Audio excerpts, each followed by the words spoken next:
My boyfriend said his ex was crazy. His family backed him up. Then I met her, and she warned me I was next. He told me his ex was crazy. Not like screaming in the street crazy, not soap opera wild. He said it carefully, shrugging while he stirred his coffee. She was just a lot. She had a way of making everything feel like war. It got toxic at the end. And when I didn't push, he smiled. Said, "You're different." And that's how it started. The soft elevation, the careful positioning. I wasn't like her. I was the calm, the rational, the reward for surviving chaos. His family reinforced it. His mom, June, once said over brunch, "We tried to like her, but she was unstable, always looking for fights." His sister Harper leaned in during a family game night and whispered. She made everything dramatic. We were all relieved when it ended. His brother Kyle said nothing, but every time her name came up, he'd shake his head. Slow, like a caution sign, no one ever said what she did, only what she was, a warning, a whisper. A role I was grateful not to be cast in. I'm 27, Weeze is 31, charming, brilliant, intense but in a way that felt deliberate, like it came from passion, not ego. He was attentive, thoughtful.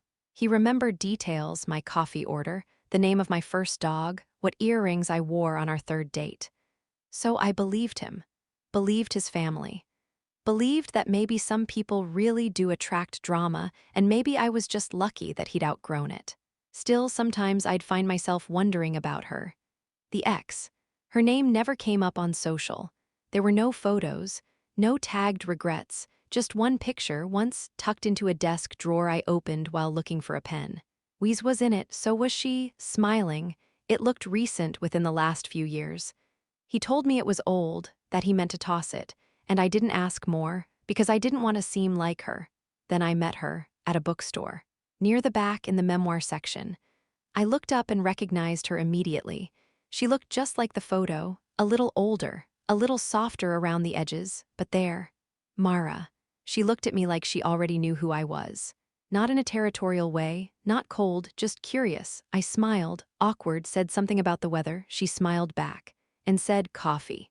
I said yes, and everything changed. We sat outside a small cafe 2 blocks from the bookstore. Mara ordered a chai. I ordered black coffee but barely touched it. She didn't look like a woman on a mission. She didn't seem unhinged. She didn't even seem bitter. She just talked. And what she said didn't sound like revenge. It sounded like observation. She started gently, talked about how they met, Weeze and her, in college, how she fell fast, how he made her feel chosen. Familiar words. She said he was charming, funny, intense, but that the intensity always had edges, that there were rules you didn't know were rules until you broke them. Like what? I asked. She smiled, not at me, at the memory. If you cried, it was emotional manipulation. If you got quiet, it was withholding. If you asked a follow-up question, you were picking a fight. I swallowed hard, she noticed. He uses silence as punishment, she said. Goes cold when he's angry, not loud, just absent. I didn't respond, she continued. He tells stories with himself at the center, the victim. He never admits he hurt anyone. He just survived them. I hadn't said a word about my own experience, but somehow she was telling me everything. The slow withdrawal when I'd voice a need. The way I apologized without knowing what I did wrong. The stories he told about Myra, how she'd ruin dinners, storm out of holidays, send walls of texts. None of that matched the woman across from me now. She was calm, composed, steady. And at one point, just once, she said, "You're not the first, but I hope you'll be the last." Not bitter, just firm, a warning, not a threat. And I believed her, because she wasn't trying to make me leave. She just wanted me to know what I was standing in. We sat there for 2 hours. I didn't check my phone, didn't interrupt, barely spoke. And the strange thing was, she never called him names. She didn't say narcissist or abuser or toxic.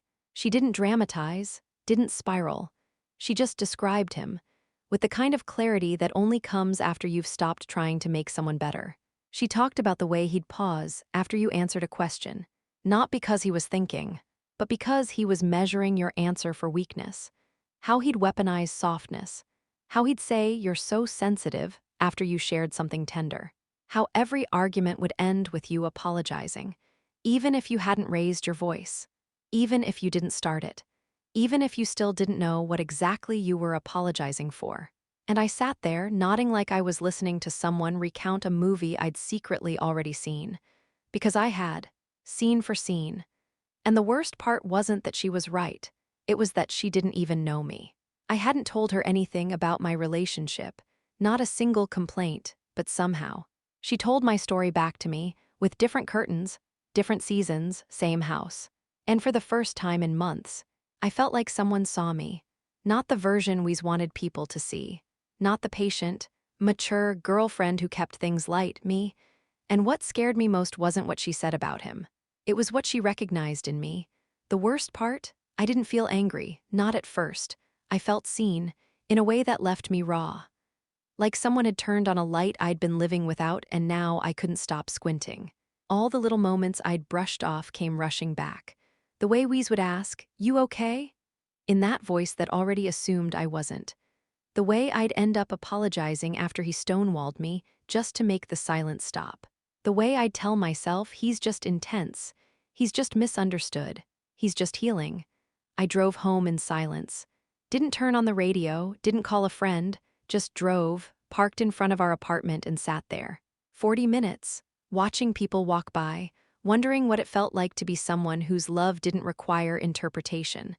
Eventually, I went inside. He was in the kitchen, barefoot, pouring wine, smiled, kissed me on the forehead. And I flinched, not violently, just enough, just noticeable. He pulled back, confused. I said I had a headache. He nodded, didn't ask more, he never did. Because as long as I stayed quiet, he didn't need to. But now I wasn't quiet. Not inside. Inside, I was screaming. I started noticing things. Little moments. Almost invisible, but piling up like unread emails demanding attention. Like the way he'd retell a story we both lived through, adding or subtracting details so that he always came out looking sympathetic. How he'd softly correct me mid-sentence. "No, you didn't say it like that," as if he owned the memory. Like when his sister Harper would ask a follow-up question about something he'd recounted, and he'd give a tight smile, then insist, "I already covered that." And Harper's shoulders would slump, eyes sliding to the floor, like she'd been caught speaking out of turn. Or Kyle, who never says much, but who every time I mentioned my own frustrations, would give me a look. A brief, sympathetic raise of the brow like he knew more than he would admit. I opened my notes app and titled a new entry Truth Log. Then I started writing. March 5, 8:27 p.m. he asked if I enjoyed my afternoon. Then when I said yes, paused exactly 14 seconds before adding, "That's good. Glad you liked it," in a tone that made me feel silly for having an opinion. March 7, 10:03 a.m. he corrected my pronunciation of my own hometown. "No, it's Homatun, not Homatun," as if I'd never lived there. March 10, 9:45 p.m. after I told him about my promotion, he said, "Congratulations," but his eyes flicked to his phone 3 times while I was talking, then said, "Anyway, I had a rough day," and changed subjects. Every entry was a tiny betrayal. A moment where I second-guessed myself, a moment where I apologized for being human, and I realized I wasn't the exception, I was just the current version. He'd done this before. To her. To all of them. I flipped back to the top of my log. He never realized how much he'd rewritten reality, narratives he controlled by raising his voice slightly or lowering it just enough to freeze me. The pattern pressed around me like a noose, because his family didn't call him out. They protected him silently by looking away, by nodding, by simply not asking too many questions. I felt the walls close in. But oddly, I also felt a surge of clarity, because now I had proof, in my phone, in the moments I'd captured in plain text. I wasn't crazy. I was chosen to witness the unspoken, and I was done apologizing for noticing. Dr. Medina didn't flinch when I told her. She just nodded like she'd heard it before, because she had. Not from me. From hundreds of women before me, all telling the same story in different clothes. I told her about the coffee with Mara, the silence, the forehead flinch, the notes app. I told her about the way the room shifted when Weez entered, how people seemed to organize themselves around his mood like gravity. She listened. Hands folded, face neutral but kind. Then she said, "Sometimes the ones who hurt us don't have to lie outright. They just build a world where the truth isn't welcome." I let that sit, like a stone dropped into water, like something I'd known all along but never named. I asked her, "So what do I do with that?" She said, "Set the table, invite the truth. Not expose it, not confront it, not force it. Just set the table," so I did. Wee's birthday was in 2 weeks. Backyard setup, his favorite people, his curated list, his version of perfect. And I sent a message to Mara. "Come by, should be fun." She replied within 10 minutes, "Wouldn't miss it." And I smiled, because I wasn't staging drama, I was just setting the table and inviting the truth. Wee's birthday landed on a Saturday, clear skies, perfect temperature. One of those days you'd frame if you could. I spent the morning arranging everything. String lights, fresh flowers, a cooler full of his favorite craft beers.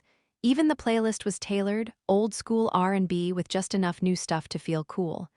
Friends showed up early. Family followed. June brought her signature lemon bars. Kyle helped with the grill. Harper gave me that look, half smile, half brace yourself, but said nothing. We's beamed. "Best birthday yet," he said, kissing my cheek. I smiled. Poured more sangria. Laughed when he made a joke. I didn't flinch this time because I was ready. At 4:12 p.m., Mara arrived, wearing black jeans, a loose linen top, and a smile that didn't apologize. No fanfare, no drama. Just present, she walked up the driveway like she belonged there. Because once she had. The second he saw her, Weez froze, glass midair, smile flickering at the edges. Not fear, not confusion, recognition. He knew this moment was always possible. The moment where the truth didn't knock. It RSVP'd. The entire yard seemed to hold its breath. June went pale. Harper turned to stone.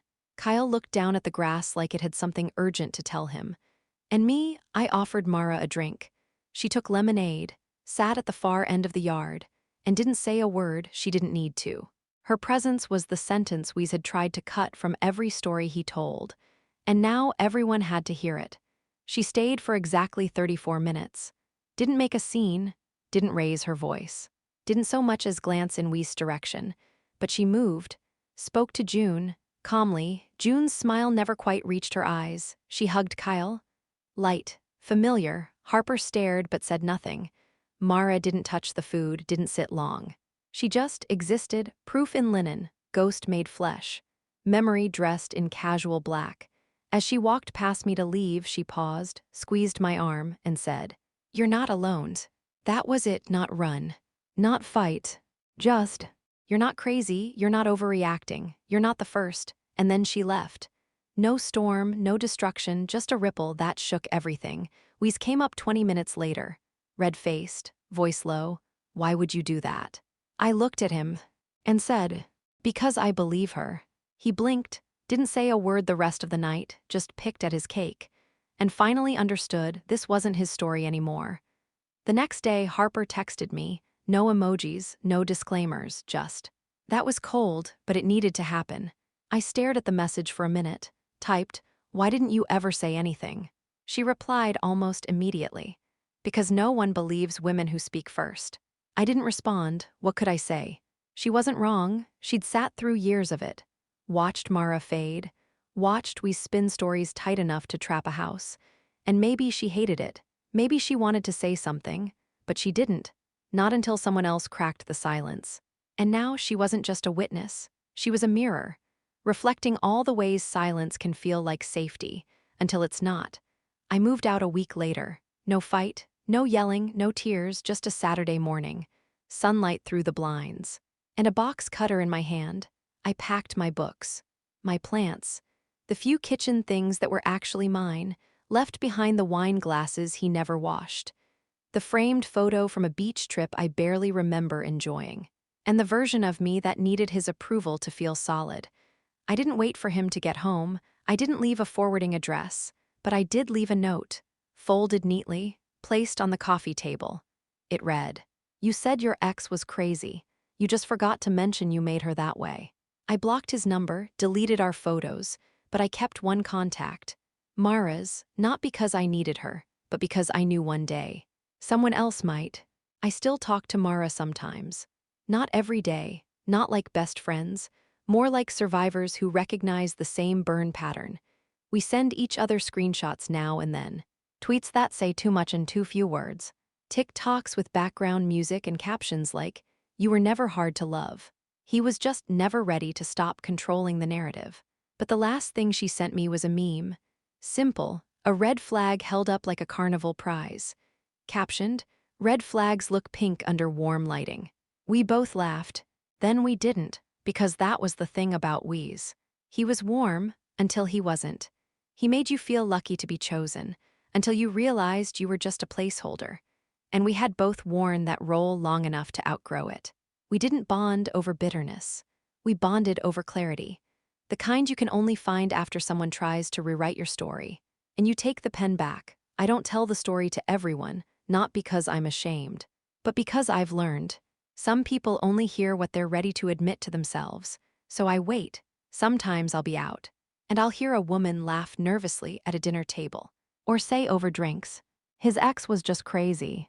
And I'll pause, not to argue, not to lecture, just to feel the weight of the moment, because maybe she's lucky, maybe she's loved, maybe it really was the ex, but if I see that flicker, the one behind the eyes, where confusion starts to bloom, then sometimes quietly I'll say, "You should meet her."